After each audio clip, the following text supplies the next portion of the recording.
నమస్కారం ETV news కు స్వాగతం. ముందుగా ముఖ్యాంశాలు. ఆంధ్రప్రదేశ్ ఆర్థిక విధానాలు అస్తవ్యస్తమన్న కాగ్, ఖర్చు చేశాక సభకు సమర్పించారని ఆక్షేపణ, వడ్డీలు కట్టేందుకు మళ్లీ అప్పులు చేయడంపై విస్మయం.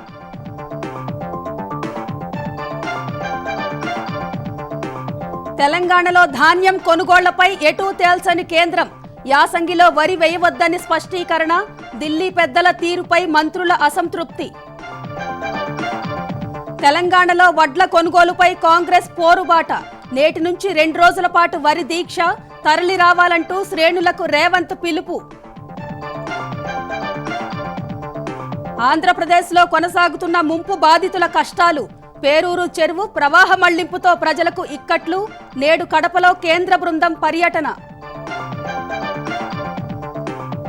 రాయలసీమ దక్షిణ కోస్తాంధ్రకు భారీ వర్ష సూచన, ఈ నెల 30 వరకు వానలు కురుస్తాయన్న వాతావరణ శాఖ, అప్రమత్తమైన ప్రభుత్వం.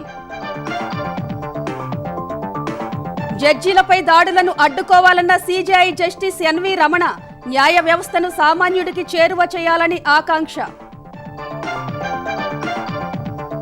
దక్షిణాఫ్రికా కొత్త వేరియంట్తో వణుకుతున్న ప్రపంచ దేశాలు, ఆందోళన రకంగా వర్గీకరించిన WHO, మరిన్ని దేశాలకు వ్యాప్తి. క్రీడా రంగంలో ఒమిక్రాన్ వైరస్ కలకలం, టీమిండియా దక్షిణాఫ్రికా పర్యటనపై సందిగ్ధం, మహిళల జూనియర్ హాకీ ప్రపంచ కప్ వాయిదా.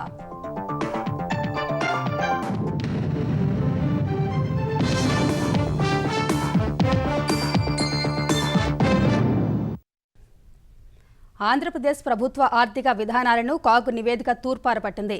శాసనసభ నియంత్రణ దాటిపోయే స్థాయిలో ఆర్థిక వ్యవహారాలు ఉంటున్నాయని ఆగ్రహించింది. బడ్జెట్లో చూపకుండా అప్పులు చేసి ఖర్చు చేస్తున్న వ్యవహారాలను తప్పుపట్టింది. వచ్చే 7 ఏళ్లలో 1,10,10 కోట్ల రూపాయల అప్పు చెల్లించాలన్న కాగ్, వడ్డీలు చెల్లించేందుకు మళ్లీ అప్పులు చేయడమేంటని విస్మయం వ్యక్తం చేసింది.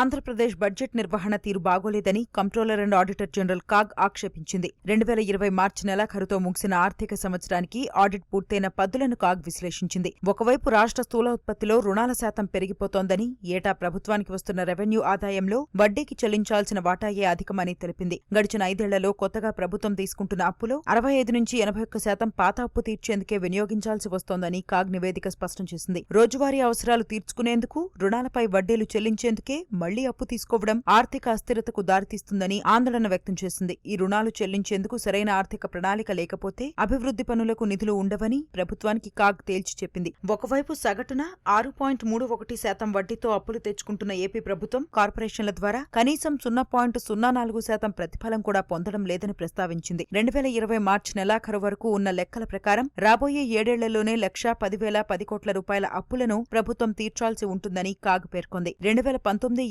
ఆర్థిక ఏడాదిలో ఏపీ 32,373 కోట్ల బకాయిలు చెల్లించాల్సి ఉందని, క్రితం ఏడాదితో పోలిస్తే ఇవి 17.20% ఎక్కువని కాగ్ తెలిపింది. బడ్జెట్ పద్దుకు సంబంధం లేకుండా 26,968 కోట్ల అప్పులున్నాయని, వీటిని బడ్జెట్లో చూపకపోవడం శాసనసభ పర్యవేక్షణను నీరుగార్చడమేనని కాగ్ దుయ్యబట్టింది. 2019-20 ఆర్థిక సంవత్సరంలో రెవెన్యూ రాబడుల్లో వడ్డీ చెల్లింపుల వాటా 15.90% అని, ఇది 11.30% దాటరాదని 14వ ఆర్థిక సంఘం నిర్దేశించినట్టు కాగ్ గుర్తు చేసింది. ఇతర రాష్ట్రాల సగటుతో పోలిస్తే వడ్డీ చెల్లింపులు, పరిపాలనా ఖర్చులు, పింఛన్లు ఎక్కువగా ఉన్నాయని కాగ్ విశ్లేషించింది. 2019-20 ఆర్థిక సంవత్సరంలో పీడీ ఖాతాలకు 93,122 కోట్లు బదిలీ చేసినట్టు ప్రభుత్వ ఆదేశాలుంటే, అందుబాటులో ఉన్న నిధులు 38,599 కోట్లు మాత్రమేనని కాగ్ ఎత్తి చూపింది. పద్దుల ప్రకారం నిధుల బదిలీలకు సంబంధించి 54,522 కోట్లు, చెల్లింపులకు సంబంధించి 36,202 కోట్లు వ్యత్యాసం కనిపిస్తోందన్న కాగ్, దీనిపై రాష్ట్ర ప్రభుత్వాన్ని వివరణ కోరినా 2021 ఫిబ్రవరి వరకు సమాధానం అందలేదని స్పష్టం చేసింది. ప్రభుత్వ రంగ సంస్థలు,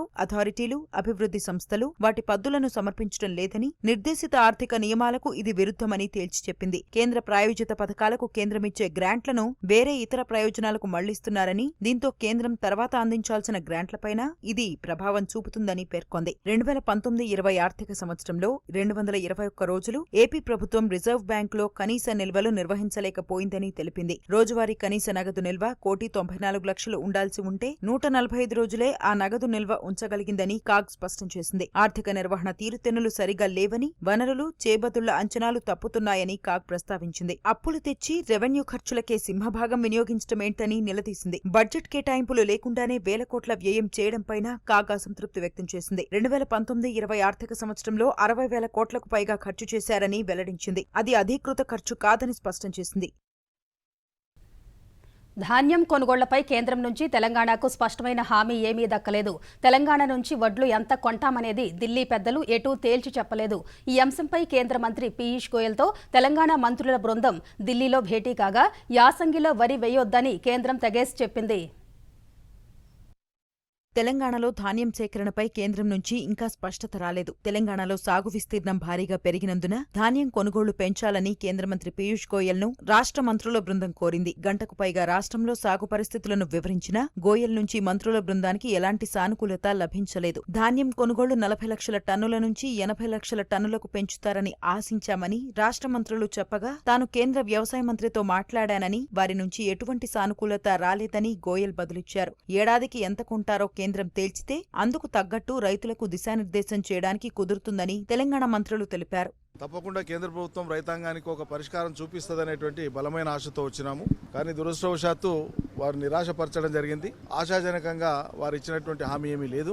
యాసంగినో బాయిల్డ్ రైస్ అనేటువంటి మేము తీసుకోము భవిష్యత్తులో, కాబట్టి వరి వేయొద్దు అనేటువంటిది చాలా స్పష్టంగా కేంద్ర మంత్రి గారే చెప్తున్నారు. ఎస్టిమేట్స్ మేము ఇప్పుడు అంత చెప్పడానికి రాదు, సంవత్సరానికి ఎట్లా చెప్తాము అని దాటవేసే ధోరణిలో చెప్తున్నారు. నిర్దిష్టంగా ఏం చెప్పట్లేదు, ఎంత తీసుకుంటామో కూడా చెప్పట్లేదు, ఎంత క్వాంటిటీ తీసుకుంటామో చెప్పలేనటువంటి దయనీయ స్థితిలో కేంద్రం ఉండడం అనేటువంటిది చాలా బాధాకరంగా ఉంది. మాకు ఒడ్లు వేయొద్దనేటువంటిది, యాసంగిలో వేయొద్దనేటువంటిది మాత్రం గట్టిగా చెప్పినారు. కేంద్ర ప్రభుత్వం నియమించనున్న కమిటీ నిర్ణయం మేరకు వార్షిక లక్ష్యాలు, మద్దతు ధర చెబుతామని గోయల్ వివరించినట్టు నిరంజన్ రెడ్డి తెలిపారు. తాము లేవనెత్తిన ఏ ఒక్క విషయంలోనూ కేంద్రం స్పష్టత ఇవ్వలేదని ఆయన ఆవేదన వ్యక్తం చేశారు. కేంద్ర స్థాయిలో కమిటీని వేయబోతున్నాం. ఆ కమిటీ ఆధ్వర్యంలో కొత్త చట్టాలు తీసుకొచ్చేటువంటి విషయం కానీ, ఎంఎస్పీ ఆపరేషన్స్ కానీ, దేశంలో పంటల వైవిధ్యీకరణ, పంటల మార్పుకు సంబంధించి దాని మీద ఒక విధాన నిర్ణయం చేసేటువంటి ఆలోచనతో కమిటీ పనిచేస్తుంది. ఏం నిర్ణయం ఇస్తుందో చూసి దాని మీద ఎంఎస్పీ, దాని మీద యాన్యువల్ టార్గెట్స్ అటువంటి అంశాలు వస్తే అప్పుడు చెప్తామంటున్నారు. ఆ బాధ కలిగించేటువంటి అంశము. మిగతా విషయాలన్నీ గౌరవ ముఖ్యమంత్రి గారితో మాట్లాడిన తర్వాత మేము వెల్లడిస్తాము. తెలంగాణలో భాజపా నేతలు వరి వేయాలని చెబుతున్నారని కేంద్రం దృష్టికి రాష్ట్ర మంత్రుల బృందం తీసుకెళ్లింది. అలాంటి సూచనలు చేయవద్దని వారిని వారించినట్టు గోయల్ చెప్పారని మంత్రులు వివరించారు. భాజపా, కాంగ్రెస్ ప్రజలకు చేసిన ఒక్క మంచి పనైనా లేదని తెలంగాణ ఆర్థిక శాఖ మంత్రి హరీష్ రావు విమర్శించారు. స్థానిక సంస్థలకు కేంద్ర ప్రభుత్వం నిధులు మంజూరు చేయకుండా నిర్వీర్యం చేసిందని ఆయన మండిపడ్డారు. సంగారెడ్డి జిల్లా పటాన్చెరులో మెదక్ ఎమ్మెల్సీ స్థానిక సంస్థల ఎన్నికల సన్నాహక సమావేశానికి హరీష్ హాజరయ్యారు. ప్రజలపై పన్నుల భారం మోపడం తప్ప భాజపా ప్రజలకు వరగబెట్టిందేమీ లేదని ఆరోపించారు. తెలంగాణలో వడ్లకు మద్దతు ధర ఇస్తున్నందునే ఛత్తీస్గఢ్, కర్ణాటక, ఏపీ నుంచి ధాన్యం తీసుకొస్తున్నారని హరీష్ స్పష్టం చేశారు. ప్రజలకు చేసిన మంచి పని చెప్పండి, అబద్ధాలు ప్రచారం చేయడం, గోబల్స్ ప్రచారం చేయడం తప్ప వాళ్ళు చేసింది అయితే ఏం లేదు. మరి ఛత్తీస్గఢ్ లో కాంగ్రెస్ గవర్నమెంట్ ఉంది కదా, ఎందుకు కొట్టలేదు? 1200, 1300 మక్కలు వడ్లు మా వరంగల్ కు, కరీంనగర్ కు ఎందుకు వస్తున్నాయి ఛత్తీస్గఢ్ కి? కాంగ్రెస్ ప్రభుత్వ హయాంలో రైతులు ఆత్మహత్య చేసుకుంటే కూడా ₹1 ఎక్స్గ్రేషియా అయ్యేది గవర్నమెంట్, కాంగ్రెస్ గవర్నమెంట్. గతేడాది ఇతర రాష్ట్రాల ధాన్యాన్ని సరిహద్దు జిల్లా ఉమ్మడి పాలమూరులోని కొనుగోలు కేంద్రాల్లో అమ్మి అక్రమార్కులు సొమ్ము చేసుకున్నారనే ఆరోపణలతో ఈసారి అధికారులు అప్రమత్తమయ్యారు. ఇతర రాష్ట్రాల నుంచి ధాన్యం వచ్చే అవకాశాలున్న సమాచారంతో తెలంగాణ సరిహద్దుల్లో అధికారులు చెక్పోస్టుల వద్ద నిఘా పటిష్టం చేశారు. జోగులాంబ గద్వాల జిల్లా ఉండవల్లి మండలం పుల్లూరు, కేటీ దొడ్డి మండలం నందిన్నె, గట్టు మండలం బల్గెర చెక్పోస్టుల వద్ద పోలీసు, రెవెన్యూ, వ్యవసాయ శాఖ అధికారులతో కూడిన అధికారుల బృందం ధాన్యం రాకను పర్యవేక్షిస్తోంది. ఆధార్తో మొబైల్ అనుసంధానం, ఓటీపీ, పంటల నమోదు, రైతు బంధు దస్త్రాల్లో నమోదై ఉండడం వంటివి తనిఖీ చేస్తున్నారు. అర్హులైన రైతుల నుంచి మాత్రమే ధాన్యం కొనుగోలు చేసేందుకు పగడ్బందీ విధానాలు అమలు చేస్తున్నారు. వేరే రాష్ట్రం నుంచి చాలా వరకు ధాన్యము వస్తున్నట్టుగా మనకు సమాచారం ఉంది. దాన్ని చెక్ పోస్టుల దగ్గర పోలీస్ ఆఫీషియల్స్, అగ్రికల్చర్ ఆఫీసర్స్, తర్వాత మార్కెటింగ్ ఆఫీసర్స్ వీళ్లతో కూడినటువంటి టీం పకడ్బందీగా తనిఖీలు చేయడం జరుగుతుంది. బై లేన్స్, బై రోడ్స్ ఉంటాయి, చిన్న వేరే దారులు కూడా ఉంటాయి. వాటి దగ్గర కూడా చూడమని చెప్పేసి మనము కన్సర్న్ పోలీస్ స్టేషన్లు కూడా ఇన్ఫర్మేషన్ ఇచ్చాము. తెలంగాణలో వడ్ల కొనుగోలుపై పోరాటాన్ని మరింత ఉధృతం చేసేందుకు కాంగ్రెస్ సిద్ధమైంది. కేంద్ర రాష్ట్ర ప్రభుత్వాల వైఖరిని ఎండగడుతూ ఇప్పటికే వివిధ రూపాల్లో నిరసనలు వ్యక్తం చేసిన హస్తం పార్టీ కర్షకులకు అండగా కాంగ్రెస్ పేరిట ఇవాళ రేపు ఇందిరా పార్క్ వద్ద దీక్ష చేయనుంది. వడ్ల కొనుగోలులో జాప్యంతో అన్నదాతలు అవస్థలు పడుతుంటే కేంద్ర రాష్ట్ర ప్రభుత్వాలు ఒకరిపై మరొకరు నెపం నెట్టుకుంటున్నారని కాంగ్రెస్ ఆరోపిస్తోంది. టీపీసీసీ అధ్యక్షుడు రేవంత్ రెడ్డి, సీఎల్పీ నేత భట్టి విక్రమార్క సహా ఇతర ముఖ్య నేతలు దీక్షలో పాల్గొనున్నారు. కొనుగోలు కేంద్రాలు, మార్కెట్ యార్డుల్లోని ప్రతి గింజను కొనుగోలు చేసే వరకు పోరాటం ఆగబోదని కాంగ్రెస్ నేతలు స్పష్టం చేస్తున్నారు. దీక్షకు పార్టీ శ్రేణులు తరలి రావాలని రేవంత్ రెడ్డి పిలుపునిచ్చారు.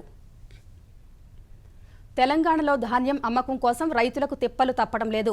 17% తేమ కోసం రైతు పడరాని పాట్లు పడుతుంటే మార్కెట్ యార్డ్లో మౌలిక వస్తువుల లేమి కర్షకులను వెక్కిరిస్తున్నాయి. జగిత్యాల జిల్లా మెట్పల్లి వ్యవసాయ మార్కెట్లో ఈ నెల 9న వరి ధాన్యం కొనుగోలు కేంద్రాన్ని ప్రారంభించారు. ఇప్పటి వరకు 760 క్వింటాళ్ల వడ్లు మాత్రమే కొనుగోలు చేశారు. ప్రస్తుతం మార్కెట్ యార్డ్లో సుమారు 5,000 క్వింటాళ్ల వరకు ధాన్యం కొనుగోలుకు సిద్ధంగా ఉంది. నిర్మల్ జిల్లాల్లోనూ రైతులు ఇబ్బందులు ఎదుర్కొంటున్నారు. ధాన్యాన్ని కల్లాలకు తరలించి 15 రోజులు గడుస్తున్నా కొనుగోలు చేయడం లేదని రైతులు ఆవేదన వ్యక్తం చేస్తున్నారు. అధికారులు తేమ శాతం పేరుతో ఇబ్బంది పెడుతున్నారని వాపోతున్నారు. అటు పందుల బారి నుంచి వడ్లను కాపాడుకునేందుకు నానా తంటాలు పడుతున్నామని గోడు వెళ్లబోసుకుంటున్నారు. మార్కెట్ వడ్లు తీసుకొచ్చి 20 రోజులు అవుతుంది. 20 రోజులు ఇక్కడ ఉండి నేర్పినాక పాస్ చేసిర్రు. మళ్ళీ చెండి పట్టిన తర్వాత కూడా ఆఫీసర్లు వచ్చి చూసిర్రు, అది కూడా పాస్ చేసిర్రు. 14 పాయింట్ వచ్చింది. అది మళ్ళీ ఇప్పుడు వచ్చి పేపర్లు చేస్తే లారీలో రైస్ మిల్ తీసుకుపోయి 2 రోజుల కింద కటింగ్ అని చెప్తారు. ఒక సంచి కట్ అయితే అంటారు. రాత్రి వేళల్లో కరెంట్ చక్కగా ఉండదు. ఒక్కొక్క స్తంభానికి కరెంట్ ఉండక, సెక్యూరిటీకి వాచ్మెన్లు ఉండక, పందులు విపరీతమైన పందులు. ఒక రోజు నైట్ వచ్చి చూడండి అధికారులు, దయచేసి మీరు వచ్చి ఇక్కడ కావాలి కదండి, తెలియపడుతుంది మీకు. 18-19 రోజులే అడ్లు కోసి కోఆపరేటివ్ అధికారి వచ్చి 2 కిలోలు కట్ చేస్తాం, సంచికి 43 జోకుతాం ఆడడం. మరి ఆ విధంగా కూడా ఇంతవరకు తీసుకెళ్ళలేదు. ఒక 20% కూడా కోత కాలేదు. ఇంకా 90%, 80% కోత ఉన్నది. ఇప్పుడు వచ్చారంటే ప్లేస్ లేదు గుట్ట మీద. తిరుపతి శివార్లోని పేరూరు చెరువు ప్రవాహ మళ్లింపుతో స్థానికులు అష్టకష్టాలు పడుతున్నారు. వారానికి పైగా వానలతో అల్లాడిన స్థానికులు ఇప్పుడు చెరువుకు గండి కొట్టడంతో తలెత్తిన ముంపుతో ఇబ్బందులు పడుతున్నారు. స్వర్ణముఖి నది నుంచి ఉన్న వరద కాల్వ ద్వారా పేరూరు చెరువు నిండా నీరు చేరింది. ఒత్తిడి తగ్గించేందుకు ఎన్టీఆర్ కాలనీ వైపు ఉన్న తూముల్ని అధికారులు ఎత్తారు. ఆ నీరు పద్మావతి మహిళా విశ్వవిద్యాలయం మీదుగా తిరుపతిలోని కాలనీల్ని ముంచెత్తింది. అందువల్ల అధికారులు పేరూరు బండ సమీపంలో జాతీయ రహదారి పక్కన చెరువు కట్టకు గండి కొట్టి నీటిని పాతకాల్వ గ్రామం వైపు మళ్లించారు.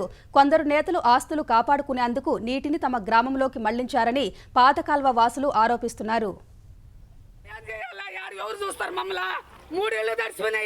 నీళ్లు లేవు, తాగునా కింద కూడు లేదు, ఏడిపోయి ఉండేది. మేము ఆ నుంచి పడిపోతా ఉన్నాం. మధ్యకాలం పట్టుకొని అట్నే కూర్చునేసిన. ఊర్లో చిన్న చిన్న పిల్లలు ఉన్నారు. ఇక్కడ చూడండి, నడిచేదానికి లేవు, బండ్లు పోలేవు, ఏమీ పోలేవు. మనుషులు వెళ్ళాలంటే ఈ పోలు మేమే తెచ్చేసుకుని ఒక్కొక్క అడుగు మిస్ అయి పడ్డామంటే ఇంకేమవుతుందో తెలియదు. పోలీసులు సపోర్ట్ చేయట్లేదు, పొలిటీషియన్ సపోర్ట్ చేయలేదు, ఎవరు సపోర్ట్ చేయడం లేదు. ఊరికాడ కొట్టుకొని పోవడాలా బండగ లేకుండా చేసేసినారు. మాకు దేశ కాక ఊరుకో పల్లికి ఒకరు పోతున్నాం, బతికారు. మేము నీళ్లు గాలి లేకుండా అలవరిస్తా ఉన్నాం. నీళ్లు తాగేదానికి నీళ్ళు లేకుండా, వండుకునేదానికి 3 రోజులు అయింది. వండుకునేదానికి నీళ్ళు లేకుండా తినకుండా ఉండాం, పస్తుండాం. న్యాయాధికారులు న్యాయ వ్యవస్థపై జరుగుతున్న దాడులను కేంద్ర సంస్థలు అడ్డుకోవాలని సుప్రీంకోర్టు ప్రధాన న్యాయమూర్తి జస్టిస్ ఎన్వి రమణ విజ్ఞప్తి చేశారు. సుప్రీంకోర్టు ఆధ్వర్యంలో జరిగిన రాజ్యాంగ దినోత్సవంలో పాల్గొన్న జస్టిస్ ఎన్వి రమణ న్యాయ వ్యవస్థపై జరుగుతున్న దాడులు ఎవరి ప్రాయోజిత తత్వంలోనో జరుగుతున్నట్లు కనిపిస్తున్నాయని అన్నారు. ఇదే కార్యక్రమంలో పాల్గొన్న ప్రధాని నరేంద్ర మోదీ వలసవాద మనస్తత్వం అభివృద్ధికి అడ్డుగా మారిందని ఆందోళన వ్యక్తం చేశారు. న్యాయ వ్యవస్థపై జరుగుతున్న దాడుల పట్ల సుప్రీంకోర్టు ప్రధాన న్యాయమూర్తి జస్టిస్ ఎన్వి రమణ మరోసారి ఆందోళన వ్యక్తం చేశారు. సుప్రీంకోర్టు ఆధ్వర్యంలో ఢిల్లీలో జరిగిన రాజ్యాంగ దినోత్సవంలో ప్రధాని మోదీతో కలిసి జస్టిస్ ఎన్వి రమణ పాల్గొన్నారు. న్యాయాధికారులపై భౌతిక దాడులు పెరిగిపోతున్నాయని, న్యాయ వ్యవస్థ కూడా దాడికి గురవుతోందని సీజేఐ అన్నారు. మీడియాలో, ముఖ్యంగా సామాజిక మాధ్యమాల్లోనూ న్యాయ వ్యవస్థపై దాడి జరుగుతోందని తెలిపారు. ఎవరి ప్రాయోజితత్వంలోనూ ఇది జరుగుతున్నట్టు కనిపిస్తోందని జస్టిస్ ఎన్వి రమణ అన్నారు. ఈ దాడులను చట్టాలు అమలు చేసే వ్యవస్థలు, కేంద్ర సంస్థలు అడ్డుకోవాలని కోరారు. దేశ పరిస్థితులకు అనుగుణంగా న్యాయ వ్యవస్థలో సంస్కరణలు రావాలని సీజేఐ ఆకాంక్షించారు. ఈ ఉద్దేశంతోనే భారతీయీకరణ అన్న పదాన్ని ప్రస్తావిస్తున్నట్టు తెలిపారు. భారత్లో న్యాయ వ్యవస్థ ఇప్పటికీ వలసవాద గుణాన్నే కలిగి ఉందని విచారం వ్యక్తం చేశారు. స్థానిక పరిస్థితులు, సామాజిక వాస్తవాలను అది పరిగణలోకి తీసుకోవడం లేదని అన్నారు. న్యాయ వ్యవస్థలో ప్రస్తుతం అనుసరిస్తున్న తీరు, తీర్పుల్లో వాడే భాష, అధిక ఖర్చులు సామాన్యుడిని న్యాయ వ్యవస్థకు దూరం చేస్తున్నాయని జస్టిస్ ఎన్వి రమణ ఆందోళన వ్యక్తం చేశారు. రాజ్యాంగం ఉంచిన నమ్మకాన్ని ఒక వ్యవస్థగా న్యాయస్థానాలు నిలబెట్టాయని అన్నారు. న్యాయ ప్రయోజనాల రీత్యా కొన్ని అపరిష్కృత సమస్యల పరిష్కారానికి న్యాయస్థానాలు దృష్టి సారించాల్సిన పరిస్థితులు ఉత్పన్నమవుతాయని సీజీఐ తెలిపారు. కార్యనిర్వాహక వ్యవస్థలో న్యాయస్థానాలు జోక్యం చేసుకోవడం అంటే దాన్ని కదిలించటమే తప్ప ఆ వ్యవస్థ పరిధిలోకి చొరబడడం కాదని జస్టిస్ ఎన్వి రమణ వివరించారు. The executive and the legislature must work in conjunction with the judiciary to ensure complete justice as envisaged under the Constitution. Any deviation by the legislature or the executive from the path prescribed by the Constitution will only lead to additional burden to the judiciary. The Lakshman Rekha drawn by the Constitution is a sacrosanct, but there are times when courts are compelled to pay attention to unresolved grievances in the interest of justice. The intention behind such limited judicial intervention is to nudge the executive and not usurp its role. Duty of the judiciary's intervene needs to be appreciated in this context. Attempts to project such interventions and constructive observations as the targeting of one institution by another are totally misplaced. వలసవాద ఆలోచనపై ప్రధానమంత్రి నరేంద్ర మోదీ కూడా ఆందోళన వ్యక్తం చేశారు. దేశాల అభివృద్ధి యాత్రను ఇది అడ్డుకుంటోందని అన్నారు. దీని ఏకైక ఉద్దేశం కూడా ఇదే అని ప్రధాని అన్నారు. भारत के लिए और विश्व के अनेक देशों के लिए, हमारी अनेक पीढ़ियों के लिए कॉलोनियलिज्म बेड़ियों में जकड़े हुए जीना एक मजबूरी थी. आज पूरे विश्व में कोई भी ऐसा देश नहीं है जो प्रकट रूप से किसी अन्य देश के उपनिवेश के रूप में एग्जिस्ट करता है. लेकिन इसका मतलब यह नहीं है कॉलोनियल माइंडसेट समाप्त हो गया है. हम देख रहे हैं कि हम मानसिकता अनेक विकृतियों को जन्म दे रही है. इसका सबसे स्पष्ट उदाहरण हमें विकासशील देशों की विकास यात्राओं में आ रही बाधाओं में दिखाई देता है. पिछले दशकों में इसके लिए अलग अलग प्रकार की शब्दावली का जाल रचाया जाता है, लेकिन उद्देश्य एक ही रहा है, विकासशील देशों की प्रगति को रोकना. గత 7.5 సంవత్సరాల్లో కేంద్ర ప్రభుత్వం దేశంలో అనేక మార్పులను తీసుకువచ్చిందని ప్రధాని తెలిపారు. అమరావతి రైతుల మహాపాదయాత్రకు అడుగడుగునా జన నీరాజనం అందుతోంది. చేతిలో జాతీయ జెండాలు, మెడలో ఆకుపచ్చ కండువాలతో నెల్లూరు ప్రజలు సంఘీభావం తెలిపారు. నగరంలోని Settigunta road, weavers colony, Lakshmipuram, Stonehousepet, Atmakur bus stand, Phule విగ్రహం, విజయ్ మహల్ గేటు, గాంధీ బొమ్మ సెంటర్, వీఆర్సీ, హరినాథపురం మీదుగా యాత్ర సాగింది. దారి పొడవునా వివిధ వర్గాలు, సంఘాల నాయకులు సంఘీభావం తెలిపారు. నెల్లూరు చేనేత సమాఖ్య ప్రతినిధులు రైతులతో కలిసి నడిచారు. నేతన్నలు పాదయాత్ర చేస్తున్న మహిళలకు చీరలు పెట్టారు. కోవూరు ప్రాంతంలోని వరద ముంపు ప్రాంతాల మీదుగా వెళుతున్న రైతులు ఆ చీరల్ని అక్కడ నిరాశ్రయులకు పంచిపెట్టి మానవత్వం చాటారు. వైకాపా మినహా అన్ని పార్టీల నేతలు యాత్రలో స్వచ్ఛందంగా పాల్గొంటున్నారు. పలువురు రైతులకు విరాళాలు అందజేశారు. నేడు నెల్లూరు పట్టణంలోని జెట్టి శేషరెడ్డి ఫంక్షన్ హాల్ నుంచి అంబాపురంలోని శాలివాహన ఫంక్షన్ హాల్ వరకు 12 కిలోమీటర్ల మేర పాదయాత్ర సాగనుంది. ఇతరుల వ్యక్తిత్వాన్ని కించపరిచేలా, గౌరవానికి భంగం కలిగించేలా ఎవరూ వ్యవహరించకూడదని తెలుగుదేశం అధినేత చంద్రబాబు సతీమణి నారా భువనేశ్వరి పేర్కొన్నారు. అసెంబ్లీలో అనుచిత వ్యాఖ్యల ఘటనపై స్పందించిన ఆమె తనకు జరిగిన అవమానం మరెవరికీ జరగకూడదని ఆకాంక్షించారు. అసెంబ్లీలో అనుచిత వ్యాఖ్యలను ఖండించిన అందరికీ ధన్యవాదాలు తెలిపారు. ఈ మేరకు NTR memorial trust managing director trustee హోదాలో ఆమె ప్రకటన విడుదల చేశారు. చిన్నప్పటి నుంచి తల్లిదండ్రులు విలువలతో పెంచారన్న భువనేశ్వరి నేటికి అవే విలువలు పాటిస్తున్నట్లు స్పష్టం చేశారు. తనకు జరిగిన అవమానాన్ని తమ తోబుట్టుకు జరిగినట్లు భావించి అండగా నిలబడిన వారిని జీవితంలో మర్చిపోలేనన్నారు. విలువలతో కూడిన సమాజం కోసం అందరూ కృషి చేయాలని, కష్టాల్లో ఆపదలో ఉన్నవారికి అండగా నిలబడాలని ఆకాంక్షించారు. వరదల వల్ల కడప జిల్లాలో 140 కోట్ల రూపాయల నష్టం వాటిల్లినట్లు కలెక్టర్ విజయరామరాజు తెలిపారు. అన్నమయ్య జలాశయం వరద ఉధృతికి ప్రధానంగా 6 గ్రామాలు ప్రభావితమైనట్లు చెప్పారు. వరద బీభత్సానికి 24 మంది మృతి చెందారని, వారి కుటుంబాలకు 5 లక్షల రూపాయల చొప్పున పరిహారం అందించినట్లు వెల్లడించారు. గల్లంతైన మరో 13 మంది కుటుంబాలకు కూడా పరిహారం ఇస్తామని కలెక్టర్ పేర్కొన్నారు. వరద నష్టాన్ని అంచనా వేసేందుకు కేంద్ర బృందం ఇవాళ జిల్లాలో పర్యటిస్తుందని తెలిపారు. రాయలసీమ, దక్షిణ కోస్తాంధ్రాల్లో మరోసారి భారీ వర్షాలు కురిసే అవకాశం ఉందని భారత వాతావరణ విభాగం స్పష్టం చేసింది. ఈ నెల 29న అండమాన్ తీరంలో అల్పపీడనం ఏర్పడే సూచన ఉందని వెల్లడించింది. ఇది క్రమంగా బలపడి కోస్తాంధ్ర తీరానికి దగ్గరగా వచ్చే అవకాశం ఉందని అధికారులు తెలిపారు. దీని ప్రభావంతో నేటి నుంచి 30 వరకు చాలా చోట్ల మోస్తరు నుంచి విస్తారంగా వానలు పడే అవకాశం ఉందని తెలిపింది. 28, 29, 30 తేదీల్లో తమిళనాడు, రాయలసీమ, కోస్తాంధ్రలోని చిత్తూరు, నెల్లూరు తదితర ప్రాంతాల్లో భారీ వర్షాలు కురుస్తాయని అంచనా వేస్తున్నారు. అంటున్నారు. ఈ ప్రాంతాల్లో 13 సెంటీమీటర్ల కంటే ఎక్కువ వర్షపాతం కురిసే సూచనలు ఉన్నట్టు అంచనా వేస్తున్నారు. తెలంగాణలోనూ అల్పపీడన ప్రభావంతో మోస్తరు వర్షాలు కురుస్తాయని వాతావరణ విభాగ అధికారులు తెలిపారు. తమిళనాడు, పుదుచ్చేరిలోనూ భారీ వర్షాలు కురిసే అవకాశం ఉందన్నారు. దక్షిణాఫ్రికాలో వెలుగు చూసిన కొత్త రకం కరోనా వేరియంట్ B.1.1.529 ధాటికి ప్రపంచ దేశాలు వణికిపోతున్నాయి. ప్రపంచ ఆరోగ్య సంస్థ ఒమిక్రాన్గా నామకరణం చేసిన ఈ వేరియంట్ అధిక మ్యుటేషన్ల కారణంగా డెల్టా కంటే ప్రమాదకారి కావచ్చని వైద్య నిపుణులు హెచ్చరిస్తున్నారు.